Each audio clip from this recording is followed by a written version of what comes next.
નમસ્કાર મિત્રો, આપણી ચેનલમાં આપનું સ્વાગત છે। માં આજે રાત્રે મારા ઓફિસના કેટલાક મિત્રો ડિનર માટે આવશે, તેમના માટે ખાવાનું તૈયાર રાખજો। મહેશે તેની માં સુલોચના દેવીને કહ્યું। કેટલા લોકો માટે ખાવાનું બનાવવાનું છે બેટા? સુલોચનાજીએ ઉધરસ ખાતા પૂછ્યું। માની ઉધરસનો અવાજ સાંભળતા જ મહેશને ગુસ્સો આવ્યો અને તે રૂક્ષ સ્વરે બોલ્યો, પહેલા તો તમે આ ઉધરસ બંધ કરો। આખા ઘરમાં ઉધરસ ખાતા ફરો છો। શું તમને એટલું પણ ખ્યાલ નથી કે ઉધરસ કરતી વખતે મોં પર હાથ રાખવો જોઈએ? આ બધું સારું લાગે છે શું? મહેશ ગુસ્સાથી બૂમો પાડી। આથી તેની પત્ની સુરભીને તેની સાસુ પર કટાક્ષ કરવાનો મોકો મળી ગયો। આ જ વાત હું એમને સમજાવી થાકી ગયો છું। ઘરમાં બાળકો પણ છે અને ખુલ્લે મોં ઉધરસ કરતા રહે છે। એમને એટલું પણ ખબર નથી કે ઉધરસ કરતી વખતે ઓછામાં ઓછું મોં પર હાથ તો રાખવો જોઈએ। બેટા, કેટલી વાર તો મેં તને કહ્યું છે કે મને ડૉક્ટર પાસે લઈ જા, નહીં તો મને થોડા પૈસા આપ, હું દવા લઈ આવું। ઠીક છે માં, આજે સુરભી તમને ડૉક્ટર પાસે લઈ જશે અને દવા લાવી આપશે, મહેશે કહ્યું। પરંતુ સુરભી તેનો વિરોધ કરતા કહ્યું, અરે માજીને કંઈ નથી, આ ઉધરસ ફક્ત તેમની ચટોરી જીભના કારણે છે। સ્વાદની લાલચમાં કંઈ પણ ખાટું મીઠું ખાઈ લે છે અને પછી ઉધરસ કરતા રહે છે। આખો દિવસ ઉલટું સીધું ખાવા પર કાબૂ રાખશે તો ઉધરસ આપોઆપ ઠીક થઈ જશે। મહેશે તેની પત્ની સુરભીની વાત સાથે સહમતિ દર્શાવી અને કહ્યું, બપોરે મારો એક મહત્વનો પત્ર ઘરે આવવાનો છે, તે લઈ રાખજે। રાતનું ખાવાનું તું જ બનાવી દેજે। માજીની તબિયત ઠીક નથી, મારા 4-5 મિત્રો ઓફિસથી આવશે તો સારું ખાવાનું બનાવજે। આ સાંભળી સુરભી આશ્ચર્યથી કહ્યું, અરે હું મહેમાનો માટે ખાવાનું કેવી રીતે બનાવીશ? મારે આજે શોપિંગ માટે જવાનું છે અને સાંજે મારી કીટી પાર્ટી છે, મને તો સમય નહીં મળે। અરે સુરભી, એક દિવસ માટે તારી કીટી પાર્ટી કેન્સલ કરી દે અને રાત્રે સારું ખાવાનું બનાવી રાખ, હું જાઉં છું। આમ કહીને મહેશ ઓફિસે નીકળી ગયો, પરંતુ સુરભીનો ચહેરો ગુસ્સાથી લાલ થઈ ગયો। પતિ ઓફિસે જતાં જ તે તેની સાસુ પર ગુસ્સે થઈ, કોઈ કામ ન કરવું પડે તે માટે તમે ઉધરસનું બહાનું બનાવી લો છો। તમારી બધી ચાલ હું સારી રીતે સમજું છું, તમને બીજું કોઈ કામ નથી તો આટલું તો કરી લો, વળી આખો દિવસ પથારીમાં જ પડ્યા રહો છો, મફતની રોટલી તોડો છો, થોડું કામ કરી લો તો ઘસાઈ નહીં જાઓ। આવી અપમાનજનક વાતો સાંભળીને સુલોચનાજીની આંખોમાં આંસુ આવી ગયા। તેમની ઉધરસ સતત ચાલુ હતી। આવી સ્થિતિમાં તેમણે કંઈ બોલવાનું જરૂરી ન સમજ્યું અને તેઓ પોતાના રૂમમાં જતા રહ્યા। ગુસ્સાથી બળબડતા સુરભીએ કોઈક રીતે ડિનર બનાવી લીધું, પરંતુ જ્યારે મહેમાનો ખાવાનું ખાઈને ગયા ત્યારે ગંદા વાસણોનો ઢગલો તેમનો તેમ રહ્યો। બીજા દિવસે સવારે જ્યારે સુલોચનાજી મંદિરથી પૂજા કરીને ઘરે પાછા ફર્યા ત્યારે જોયું કે દીકરો અને વહુ ક્યાંક જવા માટે તૈયાર ઊભા હતા। સાસુને જોતા જ સુરભી બોલી, થોડા વાસણો પડ્યા છે, તે ધોઈને રાખજો અને રાતનું ખાવાનું બનાવી રાખજો, અમે મોડા આવીશું। મહેશે પણ તેની પત્નીની વાતમાં સંમતિ દર્શાવી। આજે રવિવાર હતો અને બંને દીકરો વહુ તેમના બાળકોને લઈને નાસ્તો કરીને બહાર જઈ રહ્યા હતા। ક્યાં જઈ રહ્યા હતા આની સુલોચનાજીને પણ ખબર નહોતી, ન તો તેઓ પૂછવાની હિંમત કરી શકતા હતા, ન તો દીકરો વહુ ક્યારેય કહીને જતા હતા। સુલોચનાજીએ રસોડામાં જઈને જોયું તો ગંદા વાસણોનો ઢગલો તેમને ચીડવી રહ્યો હતો। હિંમત ભેગી કરીને તેમણે બધા વાસણો સાફ કર્યા અને પછી પોતાની પથારી પર આવીને સૂઈ ગયા।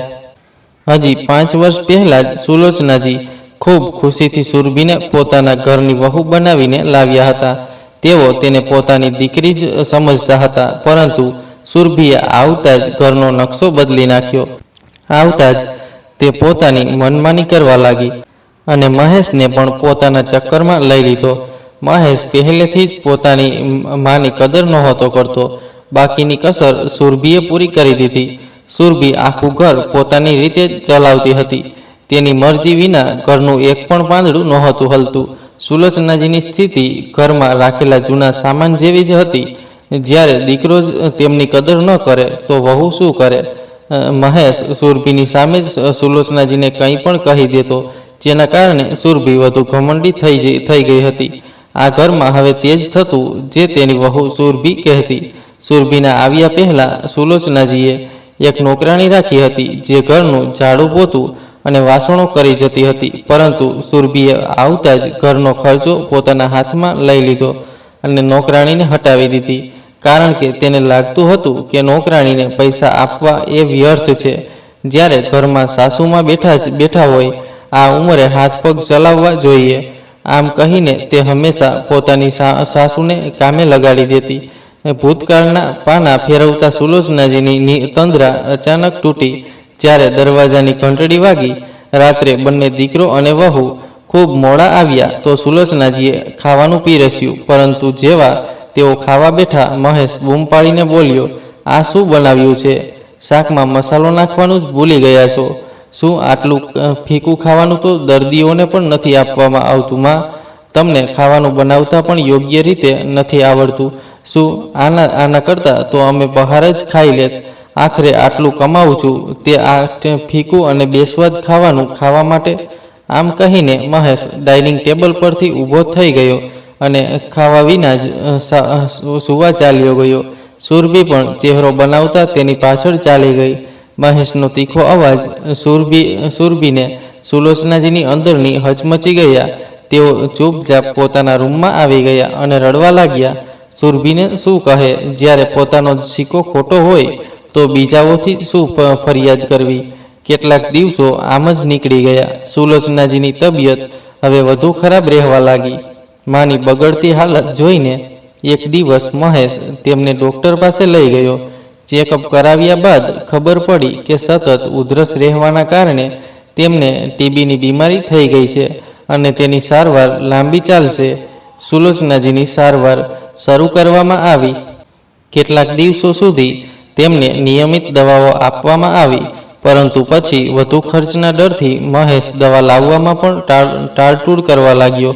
હવે તેમની હાલત ફરી બગડવા લાગી, પરંતુ જ્યારે પણ તેઓ પોતાના દીકરાને દવા લાવવા કહેતા તો તે હંમેશની જેમ વ્યસ્ત હોવાનું નાટક કરતો અને વહુને તો વળી તેમની તબિયતની કોઈ ચિંતા જ નહોતી. તેને તો ફક્ત પોતાના એશો આરામની જ ફિકર હતી. સુલોચનાજીનું જીવન શરૂઆતથી જ ઉતાર ચઢાવથી ભરેલું રહ્યું હતું. પોતાના માયકામાં 5 બહેનોમાં સૌથી મોટી સુલોચનાને હંમેશા અપશુકનિયું કહેવામાં આવતું હતું, કારણ કે દાદી કહેતા હતા કે સુલોચના પોતાની પાછળ 4 બહેનો લઈ આવી. બધી બહેનોના જન્મ પર દાદી ધ્રુસકે રડી. આખરે વંશ તો દીકરાથી જ ચાલે. 5 બહેનોને જોઈને દાદીનું મન કચવાતું રહેતું અને તે ઈચ્છતા હતા કે બધી જલ્દી પોતાના ઘરે જાય અને તેમને બધાના બોજમાંથી મુક્તિ મળે. સુલોચનાનું સપનું હતું કે ભણી ગણીને પોતાના પગ પર ઊભા રહેવું, પરંતુ આ સપનું તો ફક્ત સપનું જ બનીને રહી ગયું. પૈસાની કમીના કારણે સુલોચનાને વધુ ભણવા દેવામાં ન આવી અને માતા પિતાને તેમના માટે રિશ્તો શોધવાનું શરૂ કરી દીધું. સુલોચનાને આશા જાગી કે કદાચ સાસરે જઈને પતિના રાજમાં ભણવાનો મોકો મળે, પરંતુ ત્યાં પણ નસીબ ફૂટેલું જ નીકળ્યું.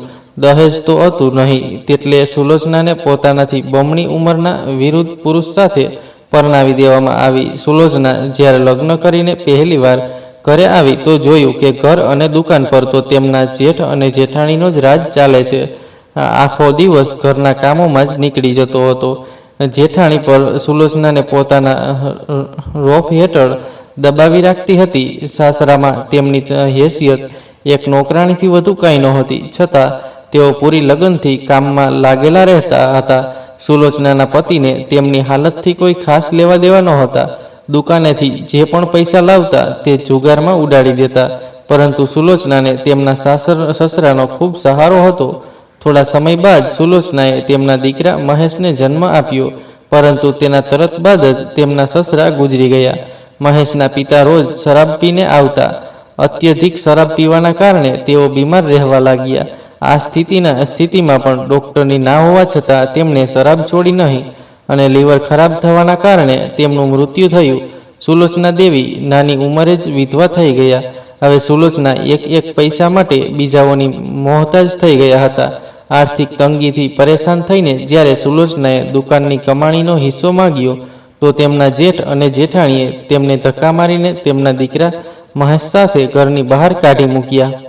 ભણેલા લખેલા તો હતા નહીં એટલે કોઈ નોકરી પણ ન મળી, પરંતુ મળતા શું ન કરે. પાપી પેટનો સવાલ હતો. લોકોના ઘરે કામ કર્યું, વાસણો માંજ્યા, પછી એક સ્કૂલમાં ચપરાસી બની ગયા. ત્યાં જ રહેવા માટે એક રૂમ મળી ગયો અને મહેશને પણ તે જ સ્કૂલમાં દાખલ કરાવી દીધો, જ્યાં તેની અડધી ફી માફ કરી દેવામાં આવી. જ્યારે સુલોચના પોતાના દીકરાને ઉછેરવા લાગ્યા, તેની સ્કૂલ પૂરી થઈ અને કોલેજ શરૂ થયું. ભણવામાં તે ઠીક હતો, પરંતુ તેના પર તેના બગડેલા પિતાની છાપ હતી. પિતાની જેમ ગુસ્સો અને ગાળાગાળી કરવી એ તેનું રોજનું કામ હતું. સુલોચના પોતાના દીકરાને કેટલીય વાર સમજાવતા, પરંતુ તે કોઈની સાંભળતો ન હતો. કેટલાક વર્ષોમાં મહેશ એક કંપનીમાં સારા હોદ્દા પર નોકરી મેળવી ગયો અને સારો પગાર મેળવવા લાગ્યો. ત્યારબાદ સુરભી તેના જીવનમાં આવી. તેણે પોતાની પસંદની છોકરી સુરભી સાથે લગ્ન કરી લીધા અને 2 રૂમનું ઘર લઈ લીધું. સુલોચનાજીને તે પોતાની સાથે તો રાખતો હતો, પરંતુ ક્યારેક તેમની સાથે પ્રેમથી વાત નહોતો કરતો. સુલોચનાજી હવે ઘરે રહેવા લાગ્યા હતા અને ઘર સંભાળતા હતા. તેમનો દીકરો તેમની સાથે યોગ્ય રીતે વાત નહોતો કરતો, પરંતુ 2 ટકનું ખાવાનું તો મળી જ જતું હતું. આમાં જ સુલોચનાજી સંતુષ્ટ રહેતા. પરંતુ સુરભીના આવ્યા બાદ તેમની હાલત વધુ ખરાબ થઈ ગઈ. હવે તેઓ જાય તો પણ ક્યાં જાય? આખરે તેમણે તો આ જ ઘરમાં રહેવાનું હતું. તેમના માયકામાં પણ હવે કોઈ નહોતું. બધી નાની બહેનોના લગ્ન થઈ ગયા હતા. તેઓ પોતાના ઘર પરિવારમાં સુખી હતા અને માતા પિતા આ સંસાર છોડી ગયા હતા. જ્યારે સુલોચનાની તબિયત પહેલાં કરતાં વધુ ખરાબ થવા લાગી. તેઓ જેટલું બની શકે તેટલું ઘરનું કામ કરી લેતા અને જો તબિયત વધુ ખરાબ થઈ જાય તો પથારીમાં જ પડ્યા રહેતા. તેમનું આમ પથારીમાં પડી રહેવું સુરભીને ખૂબ ખટકતું હતું. તેને લાગતું હતું કે તેમની સાસુ ફક્ત તેનો ખર્ચો જ વધારી રહી છે. પછી એક દિવસ તેના શેતાની દિમાગમાં એક ખુરાફાતી વિચાર આવ્યો. તે વિચારવા લાગી કે હવે તેની સાસુ તેના કોઈ કામની તો રહી નથી. બસ આખો દિવસ પથારી તોડતી રહે છે અને જેટલી માજીની દવાઓ આવે છે તેટલામાં તો હું નોકરાણી રાખી શકું. બસ પછી શું હતું? એક દિવસ ખાવાનું ખાઈને જ્યારે દીકરો વહુ રૂમમાં ગયા તો સુરભીએ તેના પતિને કહ્યું, તમને તો ખબર છે કે મારી બહેનનું એડમિશન આ શહેરમાં થઈ ગયું છે, તો મેં તેને કહી દીધું છે કે હવે તે આપણી સાથે આપણા ઘરમાં જ રહેશે. તું તારી માનો ક્યાંક બીજે ગોઠવણી કરી દે. આટલા નાના ઘરમાં આપણે બધા ન રહી શકીએ. વળી તારી મા તો આખો દિવસ ઉધરસ કરતી રહે છે. બાળકોને પણ ચેપ લાગવાનો ડર છે. તું એવું કર કે તારી માને વૃદ્ધાશ્રમમાં મૂકી આવ. નકામો એક રૂમ રોકી રાખ્યો છે. તારી માનો રૂમ ખાલી થશે તો મારી બહેન તે રૂમમાં રહી લેશે. આ સાંભળીને મહેશ બોલ્યો, સુરભી, તું હોશમાં તો છે? તને ખબર છે કે તું શું બોલી રહી છે? અમે માને વૃદ્ધાશ્રમમાં કેવી રીતે મૂકી શકીએ? તેમનું પણ કંઈક વિચાર. મારી પણ તેમના માટે કેટલીક જવાબદારીઓ છે. આના પર સુરભી બોલી, મહેશ, હવે લાગણીશીલ થવાનો સમય નથી. વ્યવહારુ બનીને વિચાર. માજી દરરોજ બીમાર રહે છે, ઘરનું કામ પણ નથી કરતા, તેમની દવાઓનો ખર્ચ ઓછો નથી. માજીનો બોજ આપણા માથેથી ઉતરશે તો હું નોકરાણી રાખી લઈશ. મારાથી ઘરનું બધું કામ નથી થઈ શકતું. આપણે જેટલી જવાબદારી નિભાવવાની હતી તે નિભાવી લીધી. હવે આપણે પણ આપણો પરિવાર છે. મને નથી લાગતું કે આપણે હવે તેમના પર વધુ પૈસા ખર્ચવા જોઈએ. અને વળી નકામો રૂમ રોકીને બેઠા છે. મારા પરિવારના લોકો શું વિચારશે કે હું એક રૂમ મારી બહેનને નથી આપી શકતી? હવે મેં નિર્ણય લઈ લીધો છે. તું આવતીકાલે જ માજીનું સામાન પેક કરવાનું કહી દે. તેમને વૃદ્ધાશ્રમમાં મૂકી આવ. ઠીક છે સુરભી, તું સાચું કહે છે. હું આવતીકાલે જ માજી સાથે વાત કરીશ. સુલોચના દેવી બહાર હોલમાં બેઠા બેઠા દીકરા વહુની બધી વાતો સાંભળી રહ્યા હતા. આ વાતો સાંભળીને તેમના પગ નીચેથી જમીન સરકી ગઈ. તેમના દિમાગને જાણે ઝટકો લાગ્યો. તેઓ વિચારવા લાગ્યા, હું વૃદ્ધાશ્રમમાં જાઉં? પણ શા માટે જાઉં? મારા દીકરાનું ઘર શું મારું ઘર નથી? અને વહુ આવી રીતે કેવી રીતે કહી શકે કે હું રૂમ રોકીને બેઠી છું? આટલી તકલીફો સહન કરીને જે દીકરાને આ દુનિયામાં લાવી, હાલાત સામે લડીને તેને ઉછેર કર્યો, પોતે કાંટાઓથી ભરેલા રસ્તે ચાલીને પણ પોતાના દીકરા પર આંચ ન આવવા દીધી, પછી બાપ વિનાના દીકરાને આટલી મુશ્કેલીથી તેના પગ પર ઊભો કર્યો. તેના માથે આ છત છે તો ફક્ત મારી મહેનતના કારણે. અને આજે તે જ દીકરો મને વૃદ્ધાશ્રમમાં મોકલવાનું વિચારે છે. વિચારતા વિચારતા તેમની આંખોમાંથી ઝરઝર આંસુ વહેવા લાગ્યા. તેઓ વિચારવા લાગ્યા કે મારા ત્યાગ અને તપસ્યાનું આ જ ફળ મળી રહ્યું છે. બિચારા સુલોચનાજી આખરે કોને સાપ આપે? જો પોતાનું જ લોહી સારું હોત તો વહુની શું હિંમત હતી આવી વાત કરવાની. રાત્રે બધા લોકો સૂઈ ગયા હતા, પરંતુ સુલોચનાજીની આંખોમાંથી નીંદર ગાયબ હતી. આખી રાત પોતાના રૂમમાં પડેલી ખુરશી પર બેઠા રહ્યા અને આંખોમાંથી આંસુ વહેતા રહ્યા. વારંવાર એ જ વિચાર આવતો કે જો રૂમ ખાલી કરાવવો જ હતો તો તેના માટે મને વૃદ્ધાશ્રમમાં મોકલવાની શું જરૂર હતી? હું તો હોલમાં પણ સૂઈ જાત, નહીં તો સ્ટોર રૂમમાં જ રહી લેત. વિચારતા વિચારતા તેમની આંખોમાંથી ફરી આંસુ વહેવા લાગ્યા અને ફરીથી તેમને ઉધરસ શરૂ થઈ. વિચાર્યું કે દીકરાને ગરમ પાણી આપવા કહું. પછી અચાનક ખ્યાલ આવ્યો, કયો દીકરો? હવે તે દીકરો પોતાનો રહ્યો જ ક્યાં? બીજા દિવસે જ્યારે મહેશ અને સુરભી સવારે ઉઠ્યા તો જોયું કે માજી તો હજી ઉઠ્યા જ નથી. વહુ સુરભી તો એ જ વિચારીને અધીર થઈ રહી હતી કે ક્યારે માજી ઉઠે અને ક્યારે તેમની સાથે વૃદ્ધાશ્રમમાં મોકલવાની વાત કરે. પરંતુ સુરભી આશ્ચર્યમાં હતી કે આખરે અત્યાર સુધી માજી ઉઠ્યા શા માટે નથી? 1 કલાક વીતી ગયો ત્યાં સુધી પણ જ્યારે માજી રૂમમાંથી બહાર ન નીકળ્યા તો મહેશ અને સુરભી સુલોચનાજીના રૂમનો દરવાજો ખોલ્યો અને અંદર ગયા. પરંતુ શું મા તો ત્યાં હતા જ નહીં? અલમારી ખોલીને જોયું તો માજીના કપડાં પણ ગાયબ હતા. બંને વિચારવા લાગ્યા કે આખરે મા આપણે કહ્યા વિના ક્યાં જઈ શકે છે. એટલામાં મહેશની નજર માજીના પથારી પર પડેલી એક ચિઠ્ઠી પર ગઈ. ચિઠ્ઠી જોતાં જ મહેશ તેની તરફ દોડ્યો અને ઝડપથી તેને ખોલીને વાંચવા લાગ્યો. ચિઠ્ઠીમાં લખ્યું હતું, મારા પ્યારા દીકરા મહેશ, હંમેશા સુખી રહેજે. મારા દીકરા વહુ મારા વિશે શું વિચારે છે એ જાણ્યા છતાં પણ ન જાણે શા માટે મારા મનમાંથી તારા માટે દુઆઓ જ નીકળી રહી છે. મારો પોતાનો દીકરો હોવા છતાં તું મારાથી આટલો પરાયો કેવી રીતે થઈ ગયો? આ વાત સમજવી આ જન્મમાં મારા માટે કદાચ શક્ય નથી. ન જાણે શા માટે એક મા વૃદ્ધાશ્રમમાં પહોંચીને પોતાના દીકરા અને વહુ પર બોજ બની જાય છે. તું મારા ભવિષ્ય વિશે શું વિચારે છે એ તો મેં ગઈકાલે રાત્રે જ સાંભળી લીધું હતું. પરંતુ મારે મારું આગળનું જીવન કેવી રીતે જીવવું એનો નિર્ણય હું તમને ક્યારેય નહીં લેવા દઉં. હું તારી માં છું, કોઈ નિર્જીવ સામાન નથી કે ઉપાડીને ઘરની બહાર ફેંકી દેવાય. હું ફક્ત વૃદ્ધ થઈ છું, પરંતુ લાચાર બિલકુલ નથી.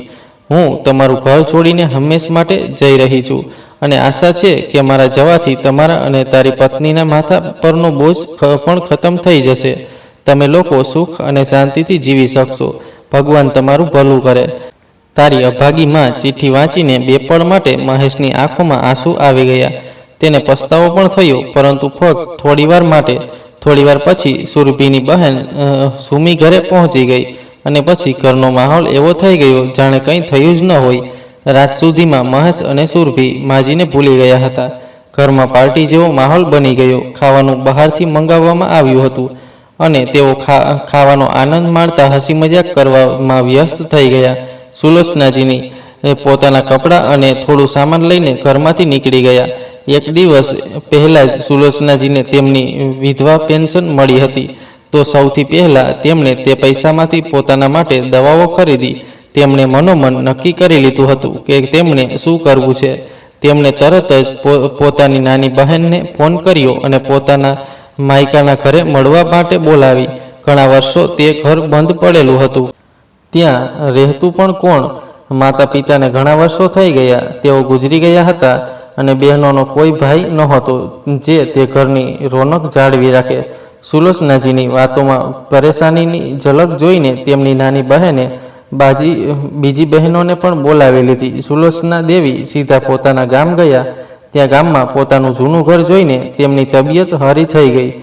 ઘર બંધ હતું તો સુલોચનાજીએ પડોશમાંથી ચાવી લીધી અને પોતાનું ઘર ખોલી લીધું. આજે તેમણે પણ ખુલ્લી રીતે શ્વાસ લીધો. બીજા જ દિવસે તેમની ચારેય બહેનો તેમને મળવા ત્યાં આવી પહોંચી. બધા એકઠા થયા તો સુલોચનાજીએ બધાની સામે પોતાની હાલત વર્ણવી. બધી બહેનોએ તેમને કહ્યું કે તમે અમારા ઘરે આવી જાઓ, પરંતુ બધી પોતાના સાસરે હતી, તેથી સુલોચનાજી માટે કોઈના ઘરે જઈને લાંબા સમય સુધી રહેવું શક્ય ન હતું. બધાએ એકમતે પિતાજીનું ખેત સુલોચના દીદીને ભેટમાં આપી દીધું, જેથી તેઓ પોતાનું જીવન નિર્વાહ કરી શકે, અને થોડી રોકડ રકમ પણ આપી. સુલોચનાજીએ પોતાની વર્તમાન જરૂરિયાતો પૂરી કરવા માટે તે પૈસા રાખી લીધા, પરંતુ સાથે જ એ વચન પણ આપ્યું કે ભવિષ્યમાં તેઓ તેમના પૈસા પાછા આપી દેશે. જો કે જો જોવામાં આવે તો ચારે બહેનો માટે પણ આ નુકસાનનો સોદો ન હતો, કારણ કે તેમને પોતાનું માયકું પાછું મળી ગયું હતું. ચારે બહેનો સમયે સમયે થોડા દિવસો ગાળવા આવી જતી હતી. સમયની સાથે સુલોચનાજી સંપૂર્ણ સ્વસ્થ અને ચુસ્ત દુસ્ત થઈ ગયા હતા. સુલોચનાજીના ઘર અને ખેત મળી ગયા અને પોતાના પિતા પાસેથી તેમને ખેતીનું સારું જ્ઞાન મળેલું હતું. તેથી તેમણે ખેતરોમાં મજૂરો લગાવી દીધા. મજૂરોએ તેમના કહેવા પ્રમાણે ખેતી કરી અને થોડા જ મહિનાઓમાં ખેતરોમાં પાક લહેરાવા લાગ્યા. તેમની સારી કમાણી થવા લાગી. ધીમે ધીમે તેમણે બહેનો દ્વારા આપેલી રોકડ રકમ પણ પાછી આપી દીધી. બધી બહેનોમાં મોટી હોવાના નાતે સુલોચનાજી માતાની જેમ બધાને તહેવારો પર સારા સારા ઉપહારો આપવા લાગ્યા. પોતાના ખાવા પીવાની વ્યવસ્થા કરીને તેઓ બાકીના પૈસા સમાજ સેવામાં લગાવવા લાગ્યા. એક વિધવાનું દુઃખ તેમનાથી વધુ સારી રીતે કોણ સમજી શકે? તેથી તેઓ પોતાના જેવી અન્ય વિધવા સ્ત્રીઓ અને વૃદ્ધોની મદદ કરવા લાગ્યા. તેમની સમાજ સેવાની ગામભરમાં ચર્ચા થવા લાગી. ઘણી સમાજસેવી સંસ્થાઓ પણ આગળ આવીને તેમને સહયોગ કરવા લાગી. હવે સુલોચનાજી ખુશ રહેવા લાગ્યા. તેમને પોતાના જીવન માટે એક ઉદ્દેશ્ય મળી ગયો.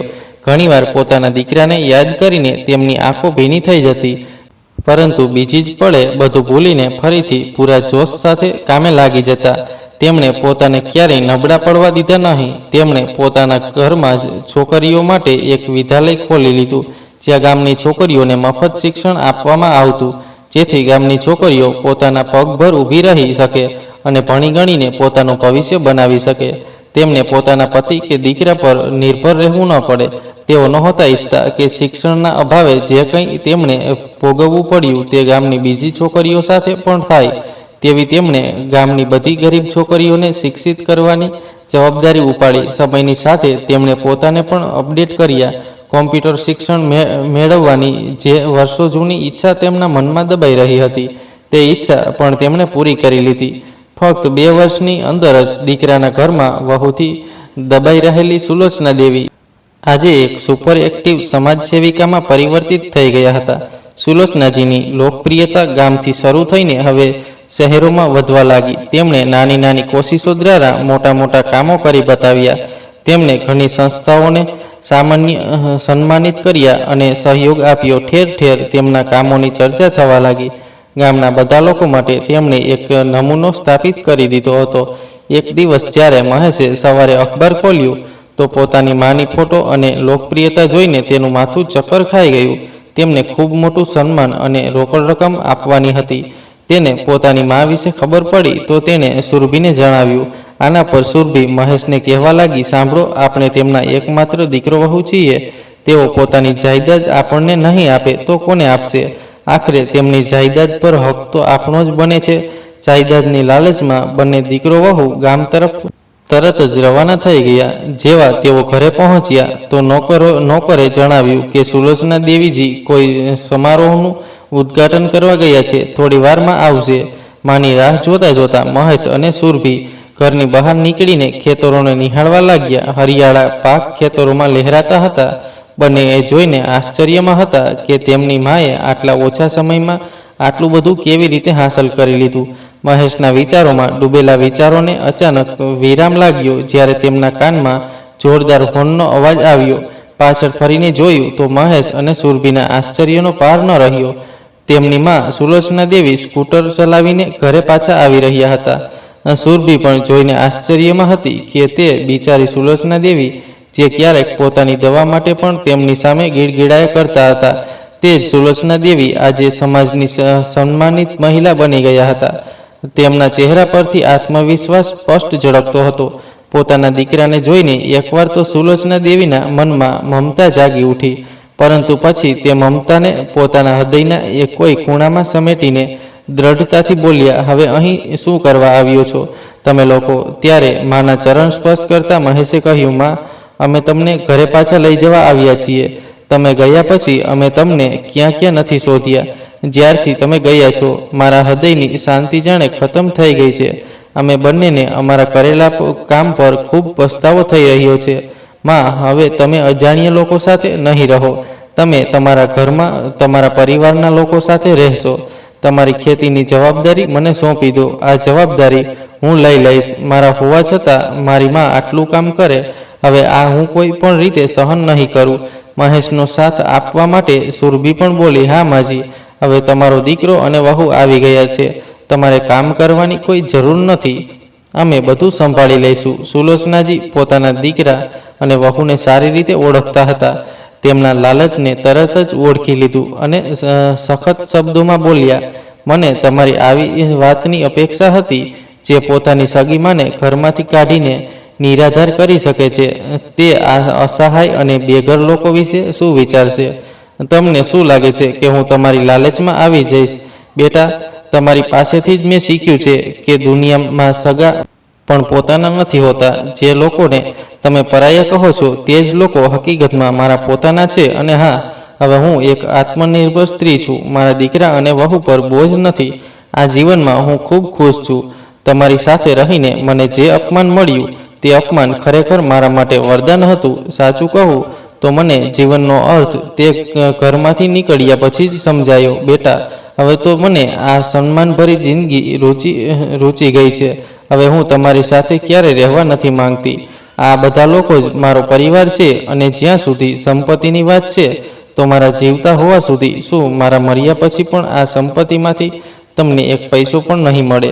આમ કહીને સુલોચનાજીએ પોતાના નોકરને બોલાવ્યો અને કહ્યું, અરે રાજુ, મહેમાનો આવ્યા છે, તેમના માટે ચા નાસ્તાની વ્યવસ્થા કર. મારે એક બ્યુટી પાર્લરના ઉદ્ઘાટન માટે જવું છે. 2 કલાકમાં પાછી આવીશ. મહેમાનોનું સારી રીતે ધ્યાન રાખજે. આમ કહીને સુલોચનાજી પોતાનું સ્કૂટર લઈને નીકળી ગયા. મહેશ અને સુરભી આશ્ચર્યથી પોતાની માને સ્કૂટર પર જતી જોઈ રહ્યા. આજે તેમને પોતાના કરેલા કામ પર પસ્તાવો થઈ રહ્યો હતો, પરંતુ હવે હાથ ઘસવા સિવાય તેમની પાસે કોઈ ઉપાય નહોતો. તો મિત્રો, તમને આ વાર્તા કેવી લાગી? લાઈક અને કોમેન્ટ કરીને જરૂર જણાવો અને ચેનલને સબસ્ક્રાઈબ કરવાનું ભૂલશો નહીં. ફરી એક નવી વાર્તા સાથે મળીશું. ખૂબ ખૂબ આભાર.